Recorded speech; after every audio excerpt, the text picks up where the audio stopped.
The winds are ferocious right now, gusting above 120 miles per hour, severing the tops of the palm trees and ripping off the boarding that's on buildings. There's a high rise about 100 yards behind me, and it's continually tearing pieces of the building away, and they're flying through the air like projectiles. There's these storms that are called hurricanes. These storms are fueled directly by warm waters. This is why they happen in the summer months. The warmer the water, the more powerful, the larger, and the longer the storm lasts. One big thing that people are realizing that I think is a really positive development, people are really realizing that the value of mangroves and mangrove forests in protecting coastlines from just rising seas, which is of course a problem that everybody's gonna have, right? The sea encroaches upon with rising sea level upon areas that were out of, that were dry land, right? And this is happening in the tropics as well, of course, just like any place. People have recognized that the best barrier is probably not going to be human-made barriers, it's going to be protecting the mangrove forest. After the hurricanes of 1926 and 28 and during the Great Depression, the mangrove around the Martin Peña Channel was illegally squatted by those fleeing the impoverished countryside for San Juan. At some point, it's not enough, and then people just have to move, There's been some developments that people are recognizing, look, the mangroves are our last line of defense.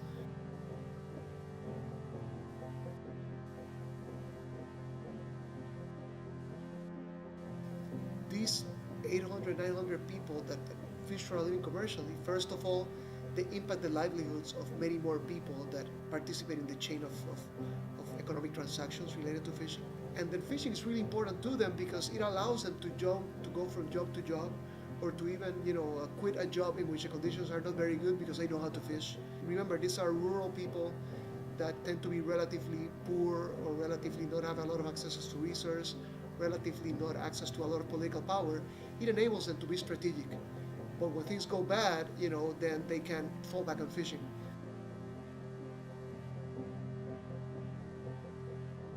There's many things about fishing as an activity that are unique, that give unique returns in terms of job satisfaction, life satisfaction, enjoyment of community. People are not only looking at losing money or losing livelihood, they're looking at losing their sense of what kind of person they are in this world. The fishery species have different environmental parameters in which they thrive. And tropical fisheries are the fisheries that support the most people in terms of direct food in the world, around the world.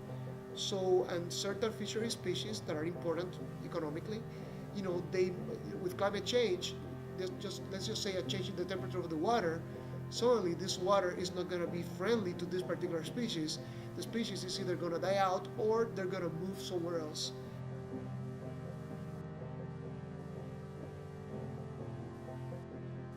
Some species tolerate quite a wide range of temperatures.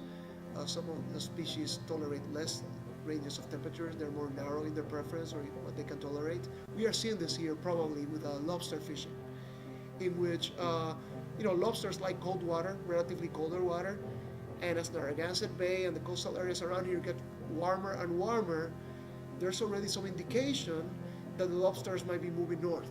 They prefer colder water, and you're already starting to see a movement. And in fact, fishermen, who tend to be the people who first notice these things, have been saying, look, the lobsters might be moving north.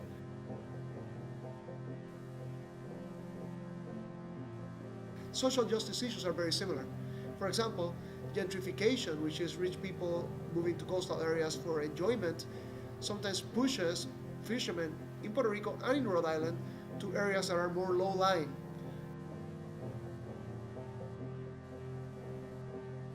My name is Jane Gilbert. I'm the Chief Resilience Officer for the City of Miami. People moved to the water. They wanted to live near water through time.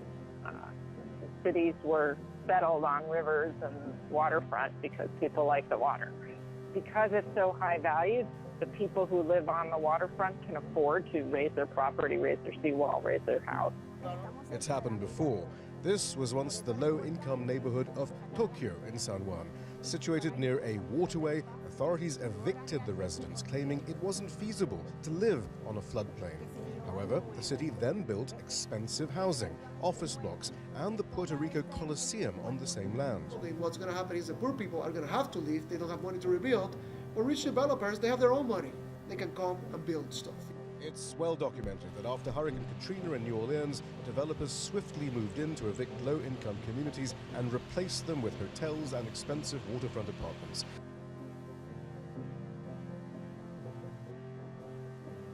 We can absolutely build a city that is resilient to the impacts of climate change and sea level rise, at least for the next 50 years.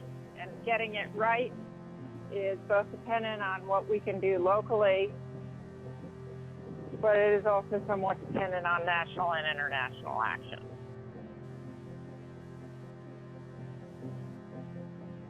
There are people who fall back on their ecological knowledge and their ability to fish and to withstand, and enjoy the ocean and its challenges.